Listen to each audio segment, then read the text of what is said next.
No, esa gente sumando.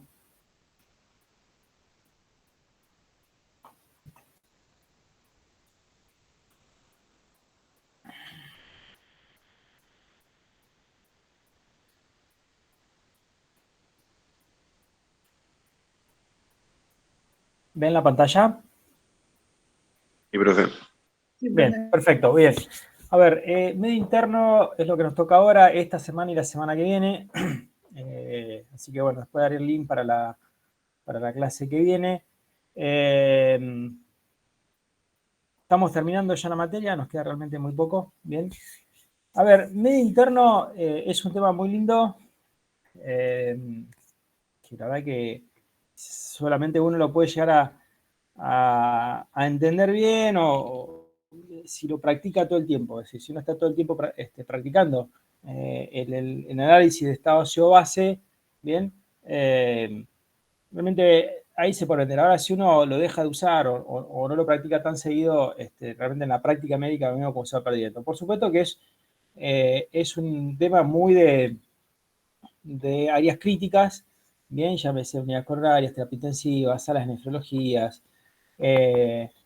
No es un tema que lo vaya a usar el médico generalista o no tan a fondo o no es algo tan habitual. No digo que no haya alteraciones de estado base en clínica médica, digo en consultorio externo, ¿no? En las salas de internación, por supuesto. De verdad que es un tema que manejándolo bien da muchos datos y realmente en la práctica clínica sirve. Bien, vamos en primero a definir qué es medio interno. En principio, medio interno se denomina los líquidos que rodean a la célula, es decir, todo ese gran volumen, bien, que rodea a las células. Y acá ingresan todo lo que es el líquido básicamente extracelular, llámese intersticial, intravascular. Por supuesto que esto es sumamente en relación con el líquido intracelular. Pero el medio interno, en realidad, cuando nosotros analizamos el medio interno, bien, como vamos a ver ahora, incluso analizando el sodio, el calcio, todo lo que podemos analizar, que los analizamos básicamente del líquido plasmático, estamos hablando de este gran volumen, que son los líquidos extracelulares comprometiendo al líquido intersticial y al intravascular. Acá no entra el líquido cefalorraquídeo, que es el otro líquido extracelular, o líquidos sinoviales, líquidos pleurales, es decir, que son volúmenes muy chicos, no incluirían a este medio interno. Si bien también están en relación con este líquido intersticial, no entran en el análisis de medio interno.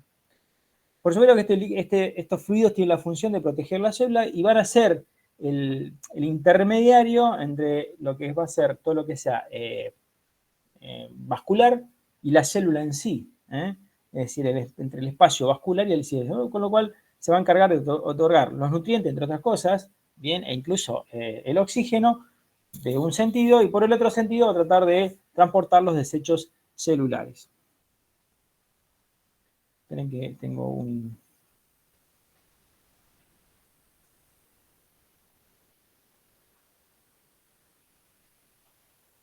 Bien, ¿me siguen viendo? Sí, profe. Ok. Una consulta, ¿este PowerPoint después lo pasa o no? No, si quieren grábenla, chicos. Son dos clases. Hoy nos tocan 20 slides y mañana, la semana que viene, los otros 20 y pico slides más. Dale, gracias, profe. Si quieren lo subo, pero bueno, básicamente está sacado del Guyton gran parte de la información.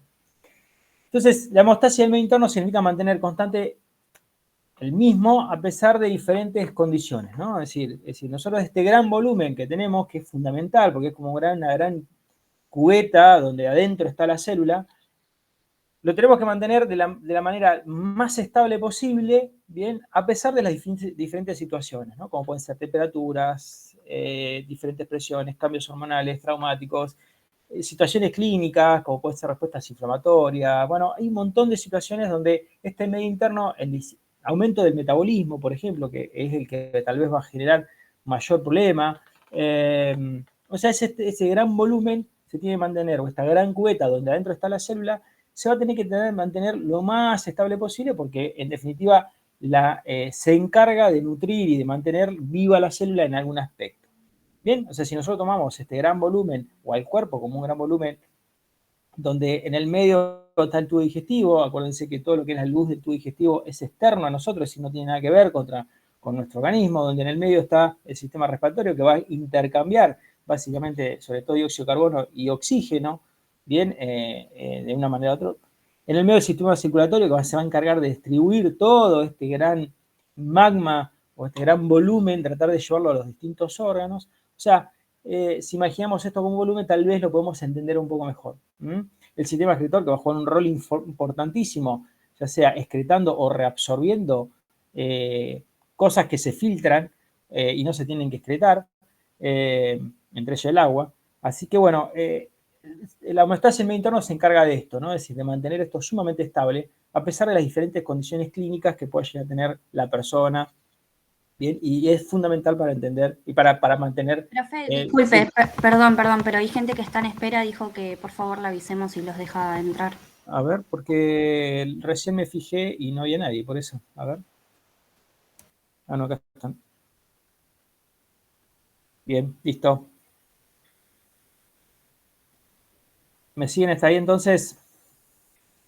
Con lo cual, estos trastornos del medio interno, básicamente lo que vamos a hablar hoy, estado ácido-base, es uno de los componentes, porque otros componentes pueden ser el sodio, el agua, el calcio, es decir, que son componentes, o el potasio, que si bien tiene mayor compromiso, o sea, mayor cantidad a nivel intracelular, pero pequeñas modificaciones del potasio pueden traer gran problema. Pero bueno, estos trastornos del medio interno, y en este caso de lo que vamos a hablar, que hoy es trastorno de ácido-base, va a generar diferentes reacciones para tratar de compensarlo, ¿bien? Y de una manera eliminar el responsable del disturbio, es decir, tratar de, primero compensarlo y además eliminar el disturbio, tratar de equilibrar el trastorno que se está generando.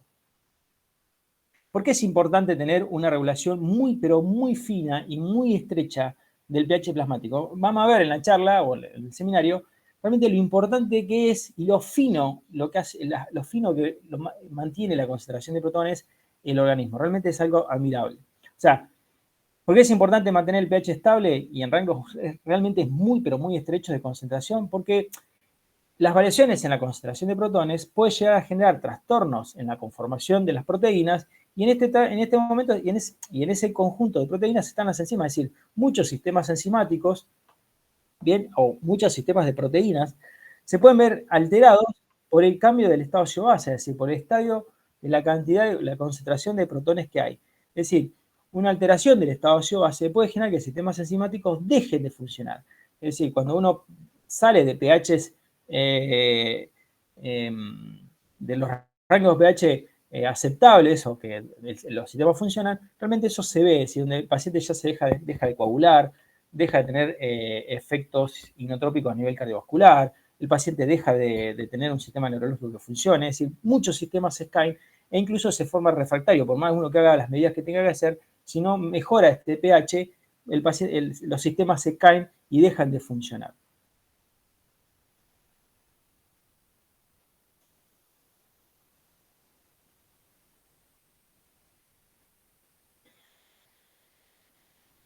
Perfecto.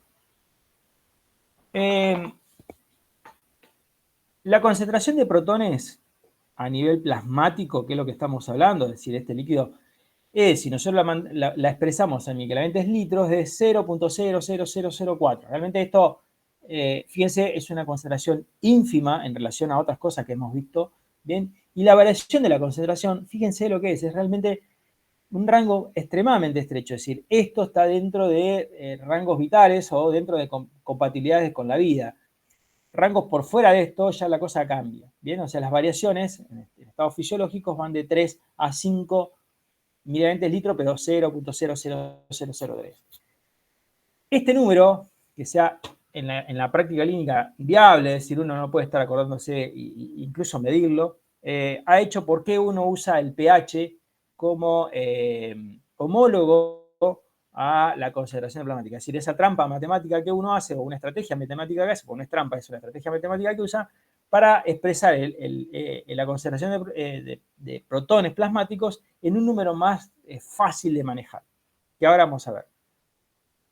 Como verán, una persona ingiere o produce unos 80 micronutrientes litros, es decir, una cantidad muy superior, pero extremadamente superior, a la que tiene en plasma.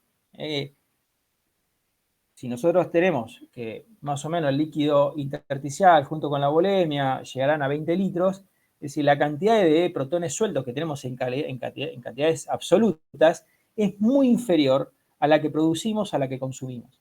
Con lo cual, el cuerpo tendrá que buscar de alguna manera de tratar de deshacerse de estos 80 micronutrientes litros que genera, 80 micronutrientes diarios, pues no son litros diarios, que genera para poder mantener esta concentración de protones en rangos tan estrechos y tan finos.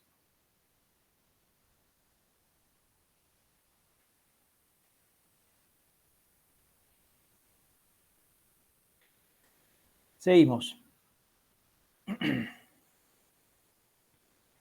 Bien, en esta primera parte de la charla vamos a hablar de cómo se regula este pH plasmático, bien, y ya para la semana que viene vamos a ver directamente cómo se analiza un estado ácido base y cómo son las compensaciones.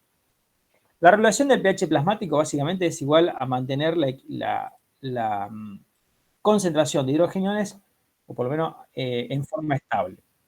Si nosotros tomamos al líquido extracelular como un volumen, cosa que habíamos hecho en las filminas anteriores, vamos a entender que para mantener esta regulación del pH, o mantener esta concentración de protones, se tiene que mantener en equilibrio lo que entra al líquido extracelular versus lo que sale. Bien, ¿de qué manera entra el protón al líquido extracelular? Bueno, primero el metabolismo celular. Acuérdense que nosotros el organismo siempre trata de oxidar, es decir, a oxidar básicamente proteínas, oxidar hidratos de carbono. Todas estas cadenas oxidativas, en definitiva, tienen como desencadenante liberación de protones en algún paso de ese metabolismo. Bien. Y por otro lado también ingestión, es decir, nosotros podemos ingerir ácido, es decir, tomamos, Coca-Cola tiene pH de 3, o sea, estamos consumiendo ácido, e incluso casi todos los alimentos son ácidos. Es decir, que de esa manera nosotros estamos ingiriendo protones y de alguna manera las tenemos que excretar. Bueno, ¿cómo las excretamos? Básicamente el organismo cuenta con dos sistemas fundamentales para excretar protones. Primero, el dióxido de carbono, el pulmón, es el sistema compensatorio o de eliminación de protones, bien, que tenemos básicamente todo lo que sean ácidos volátiles. De esta manera nosotros podemos sacarnos el dióxido de carbono, que no deja de ser un ácido, y que es un gas y lo podemos eliminar a través del pulmón.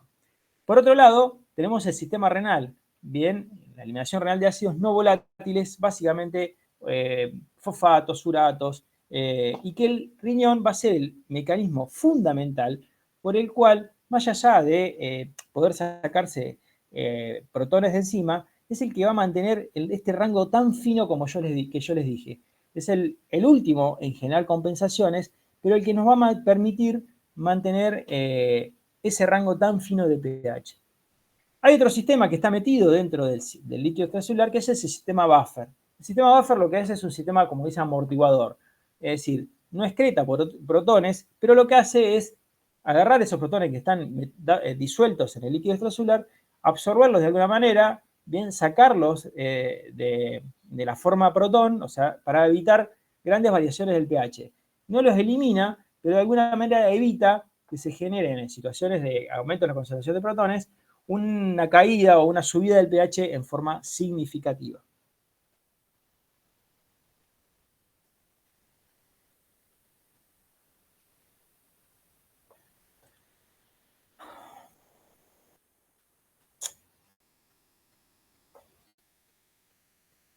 Bien, como les dije, mencionar la concentración de protones por su valor en micronutrientes litro es inviable, no es práctico. Con lo cual, se inventó o se desarrolló el concepto de pH. Bien, que básicamente, como ustedes ya saben, el pH es el menos logaritmo de la concentración de protones. Es decir, con esta fórmula nosotros logramos que ese 0.0004 tenga un valor mucho más manejable, que es el 740, que como ustedes saben es el valor de pH normal, por supuesto que es más o menos 0,2. El pH, en definitiva, es una herramienta matemática para lograr, o sea, una herramienta matemática, que básicamente es el menos logaritmo de la concentración de algo, como puede ser el pK o otras fórmulas, pero en definitiva es lo que busca es esto, tener un número más fácil de manejar, ¿bien? Y más fácil de referenciarse. A mayor pH, menor concentración de protones. A menor de pH, o sea, por lo tanto, medios más alcalóticos. A menor de pH, mayor concentración de protones. Bien, medios más ácidos. Es decir, en definitiva es a la inversa del número que estamos expresando. Es decir, un pH de 7 tiene mucho más concentración de protones y es mucho más ácido que un pH de 740, y un pH por arriba de 740 tiene menos concentración de protones y es un medio alcalótico. Bien, ¿qué es el concepto ácido-base? Ácido es toda molécula capaz de liberar un hidrógeno. En este caso, la fórmula que vamos a ver básicamente en ácido-base, bien, vamos a tener que el ácido carbónico, bien, en forma disuelta, cuando se lo disuelve, cuando está en agua, básicamente se va a transformar en bicarbonato más protón. O sea, esto es un ácido. Base es toda molécula capaz de adquirir o aceptar un hidrógeno. Con lo cual, en situaciones de bicarbonato disuelto, bien, tiene la capacidad de aceptar un protón, bien, y generar ácido carbónico, con lo cual el bicarbonato se transforma en base. Por supuesto que esta fórmula va a depender de las concentraciones que tenemos en ambos extremos. Es decir, si nosotros estamos en un medio ácido, bueno, lo que va a tratar es de generarse más ácido carbónico, se va a tratar de ir hacia la derecha, o hacia la izquierda, perdón. O sea, perdón, en el caso de ustedes, hacia la derecha. Esto dependerá de cómo están las concentraciones en ese medio disuelto, es decir, qué yo le cargo. Pero estos que son ácidos y bases débiles, va a depender en qué forma están, dependiendo de la concentración que haya de protones en ese medio que lo haya puesto. Bien, en el caso como verán, en el caso de bicarbonato, bien, el pK, es decir, el pK, que es el pH en el cual el 50% de las moléculas están tanto como ácido como bicarbonato, si están compensados, es de 6.1. Eso significa que un pH de 6.1, el 50% de bicarbonato va a estar como bicarbonato y el otro 50% va a estar como ácido carbónico. ¿A qué se llama ácido fuerte? Bueno, son moléculas que se usan rápidamente y liberan grandes cantidades de protones, y la verdad que encontrarlos como formatos de base es muy poco probable, como puede ser con el ácido clorhídrico, ácido que libera el estómago, y bases fuertes son el efecto contrario, es decir, bases que básicamente tratan de absorber protones, como puede ser el oxidrio.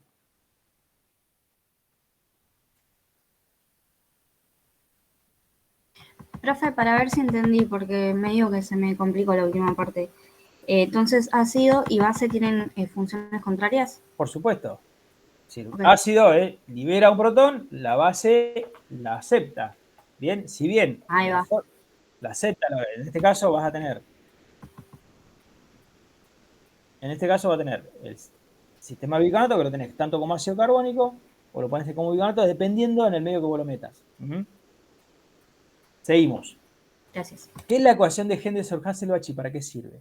La ecuación de Henderson-Hasselbalch, como ustedes saben, y si lo saben, lo están viendo ahora, es igual al pH, donde el pK vendría a ser la concentración, en este caso de la concentración de la molécula que estemos hablando, donde el 50% se encuentra en forma de ácido y el 50% se forma de base. En este caso, el pK del bicarbonato o el sistema bicarbonato, o sea, ácido carbónico bicarbonato, es de 6.1, más el logaritmo de la relación.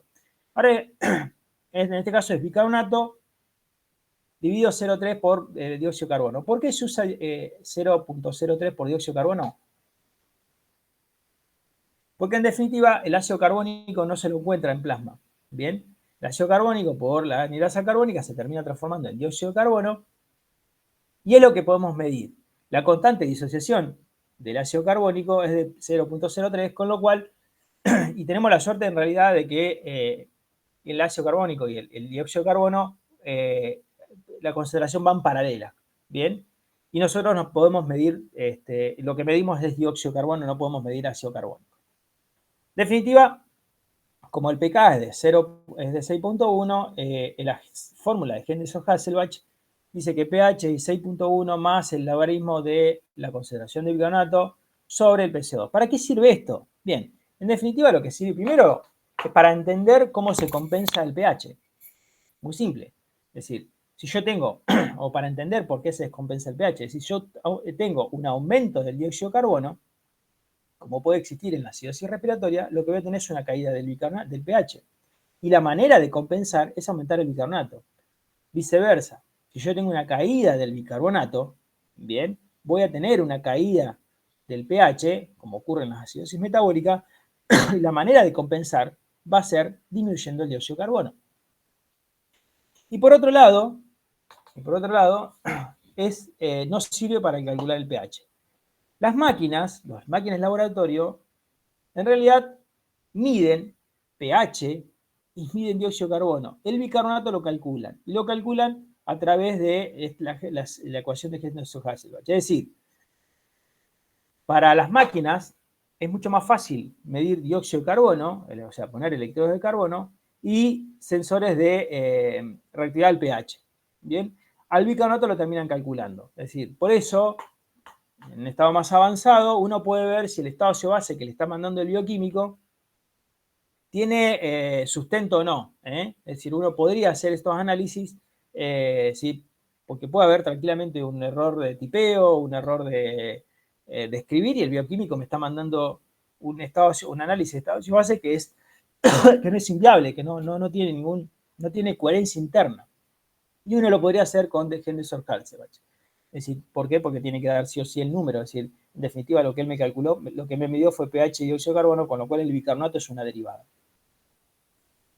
Bien, ahora vamos a pasar a la segunda etapa de la charla, que son los sistemas amortiguadores. Bien, un amortiguador es cualquier molécula capaz de unirse en forma reversible al ion protón. Bien, de esta manera lo que va a hacer es disminuir la concentración de protones.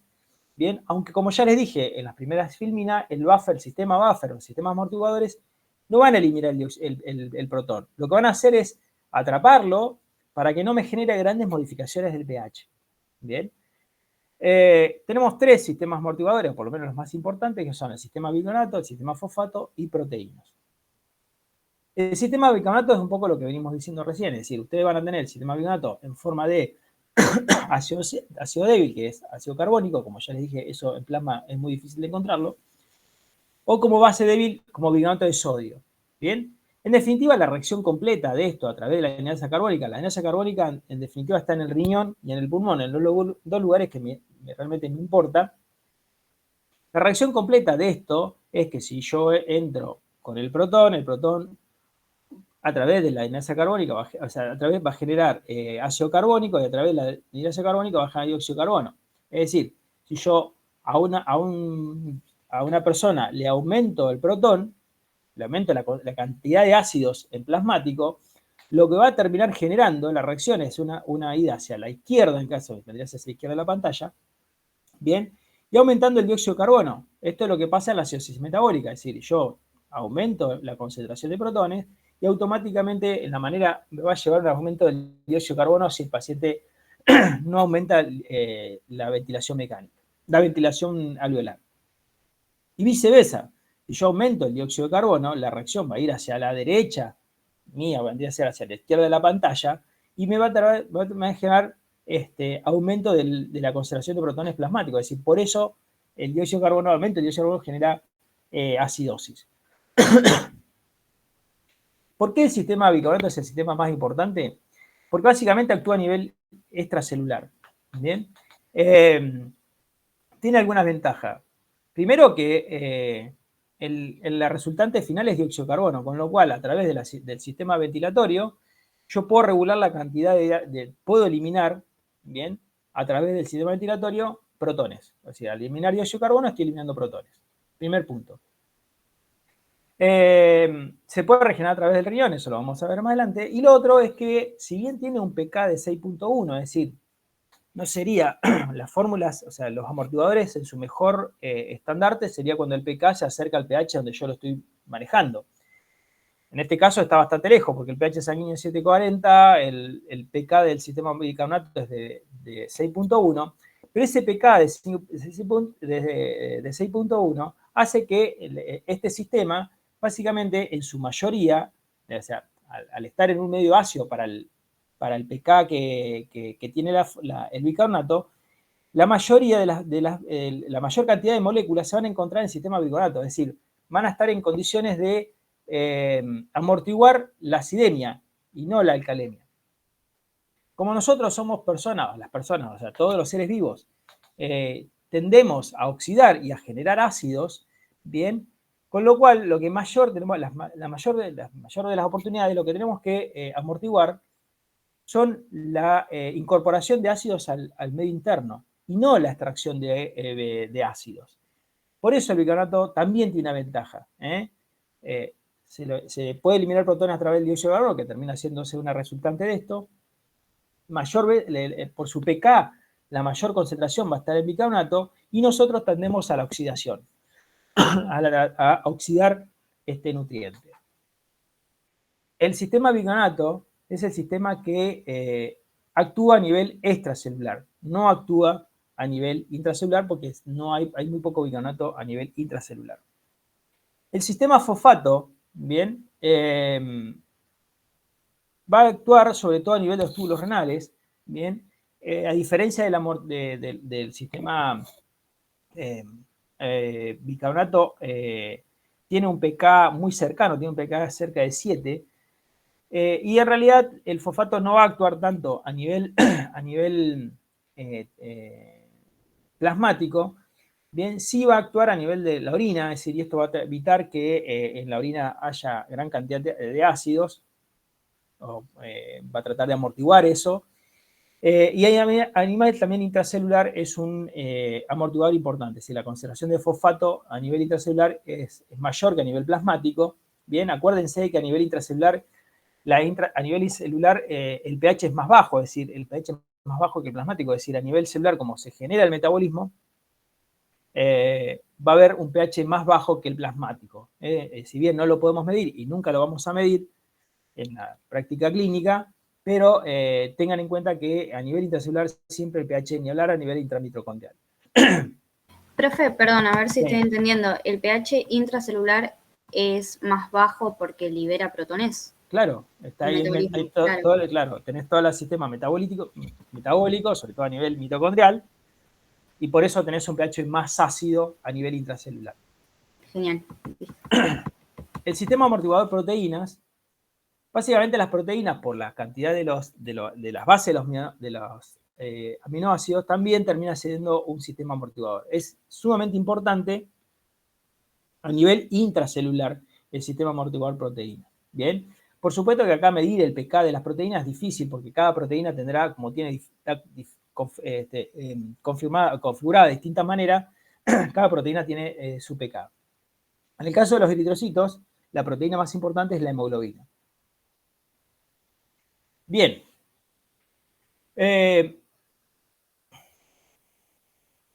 ¿Cómo se regula un poco cómo se regula el estado ácido-base? Como les dijimos, la primera función o el primer amortiguador es el sistema respiratorio. Bien, que después del sistema buffer es el segundo en actuar. Bien, es decir, en el contexto de acidosis, primero actúa el buffer que trata de amortiguar esos grandes cambios bruscos del pH y después va a venir la función respiratoria. Entonces, ante un aumento del dióxido de carbono, va a caer el pH, con lo cual vamos a estar en acidemia, bien. Y un poco lo que le expliqué antes, el metabolismo genera protones, con lo cual el aumento de protones va a llevar a ácido carbónico, la anhidrosa carbónica va a generar agua y dióxido de carbono, y el dióxido de carbono va a ser la resultante a nivel plasmático. Por supuesto que el dióxido de carbono es proporcional al volumen minuto que nosotros expiremos, es decir, que respiramos. Es decir, si nosotros estamos en una situación de acidosis metabólica, lo que vamos a hacer es aumentar la ventilación espontánea, es decir, la ventilación alveolar, para de esa manera lavar dióxido de carbono y hacer que el dióxido de carbono vuelva o baje para poder compensar ese pH que ha caído por el aumento de la concentración de protones. A ver si me explico de vuelta.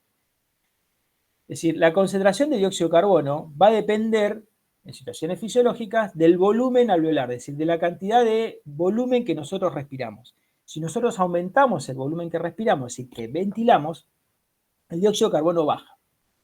Entonces, en una situación de acidosis, que aumenten los protones, por ejemplo, corro o estoy en metabolismo anaeróbico, donde la concentración de protones aumenta un montón, va a aumentar el dióxido de carbono, eso va a hacer que va a aumentar el protón, va a caer el pH, pero también me va a aumentar el dióxido de carbono. Si yo ventilo, aumento la ventilación mecánica, o la ventilación alveolar, perdón, va a hacer que la PCO2 baje y de esa manera compense el pH.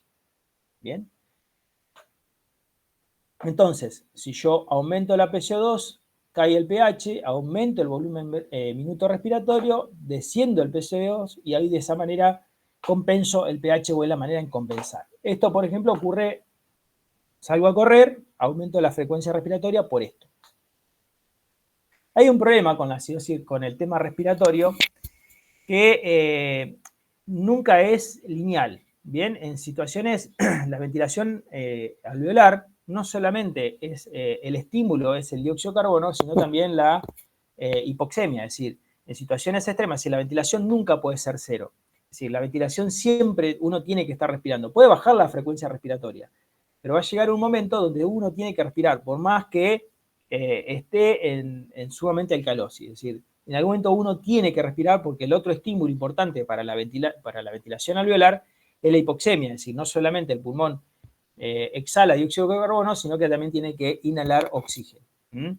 Por eso, el sistema compensatorio pulmonar nunca va a llegar a ser el método de regulación fina que tiene el pH.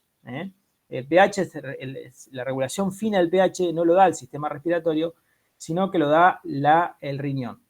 El sistema respiratorio sirve para exhalar o eliminar, sobre todo ácidos volátiles, y va a ser el segundo en actuar, y actúa mucho más rápido que el riñón, por supuesto, muchísimo más rápido que el riñón, tiene mucho más eficiencia en eso, pero nunca va a tener la capacidad de regular en forma fina el pH como lo tiene el riñón.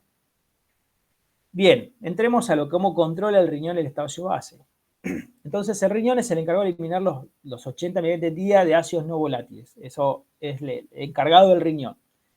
El mecanismo para regular el riñón que tiene es la reabsorción y producción de bicarbonatos, ahora vamos a ver cómo lo hace, la secreción de protones y la excreción de ácidos fijos no volátiles, en este caso entre el fosfórico, lactato, cetoácidos, sulfúricos e incluso algunas drogas.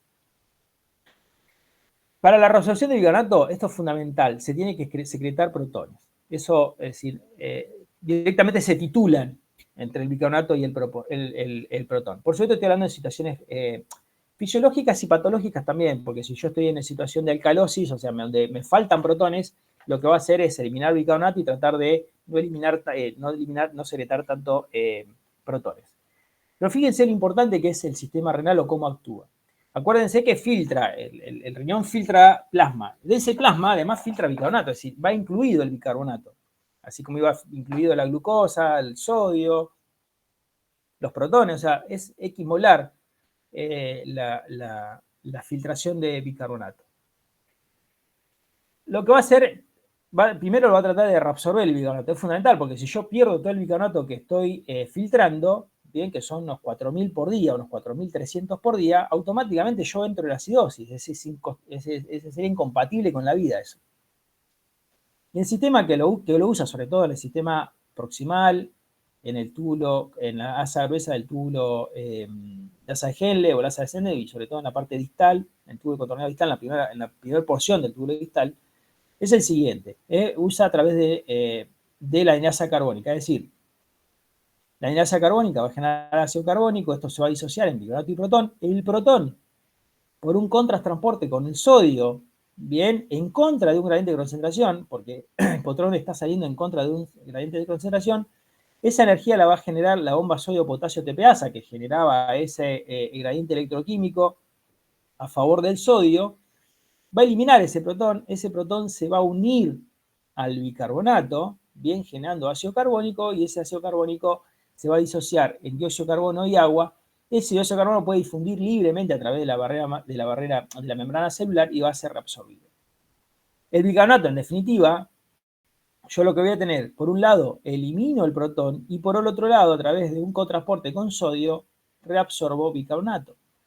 Es decir, la resultante de esta reacción es, entonces, la reabsorción de este bicarbonato que yo filtré, bien, y la eliminación de este protón que yo excreté.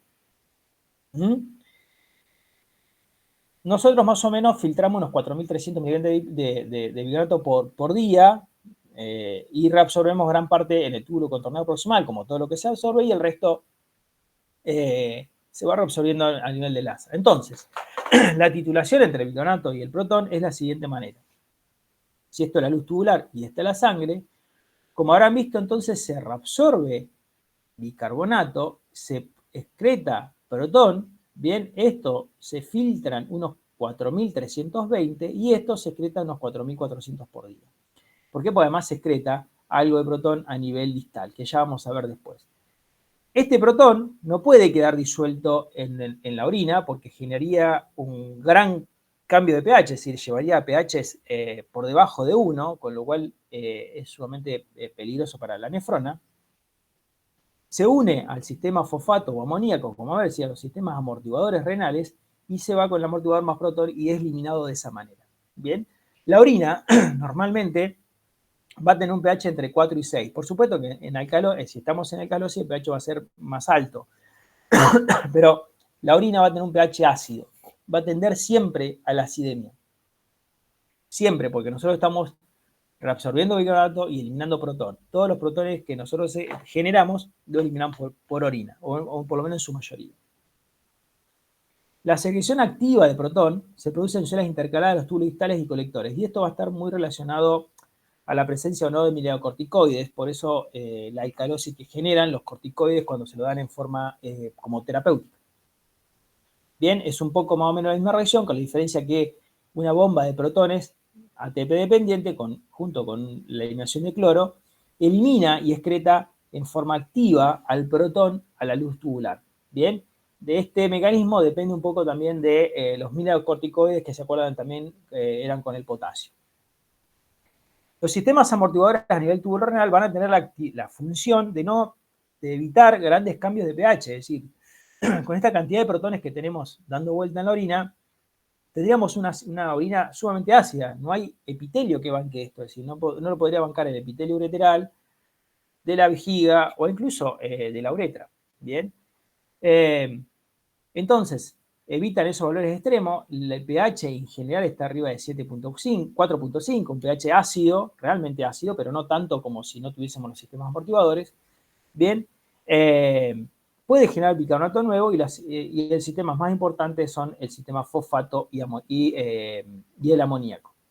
El sistema fosfato es un poco lo mismo, es decir, entra el fosfato disódico, bien, que libera un sodio y termina generando fosfato monosódico, bien, y de esa manera reabsorbe un protón y es eliminado como fosfato monosódico, bien, y se termina el mecanismo, un poco el que expliqué a nivel en el túbulo contorneado proximal. Y el otro es el sistema glutamina, es decir, que el sistema glutamina libera bicarbonato y amoníaco. Ese amoníaco se termina uniendo al protón, o sea, termina generando protón, y es una forma de liberar protón en forma con un amortiguador. Bien, chicos, para la semana que viene arrancaríamos ya lo que es el análisis del estado óseo base y las situaciones patológicas. Bien, ¿alguna pregunta con respecto a los sistemas compensadores y a todo lo que es estado óseo base?